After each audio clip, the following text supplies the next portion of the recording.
আমাদের স্বপ্নের ফার্ম থেকে এই যে দেখতেছেন এখানে 5 লিটার পানি নিয়েছি আমরা। 5 গ্রাম জীবাণুনাশক এখানে মিক্স করেছি।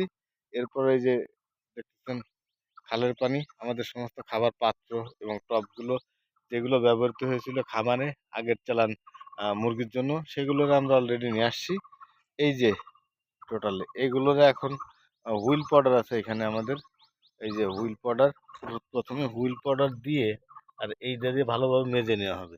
তারপরে করা হবে কি জীবাণুনাশক দিয়ে এর ভিতর থেকে একটা ভিতর দিয়ে উঠায় চুবোয় পরিষ্কার করা হবে। এতে করে কি নেক্সট এর মাধ্যমে যেসব রোগ ছড়া আমাশা টামাশা বা অন্যান্য জীবাণু যে পাত্রগুলোর মধ্যে ছড়ায় সেগুলো আর ছড়াবে না।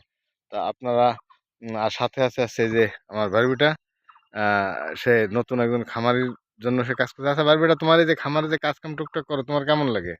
ভালো লাগে। খারাপ লাগে নাকি? না, তা ভালো লাগে। আপনারা আমাদের সাথে থাকুন নতুন নতুন ভিডিও পেতে, নতুন নতুন ইয়ে পেতে। ধন্যবাদ। আসসালামু আলাইকুম।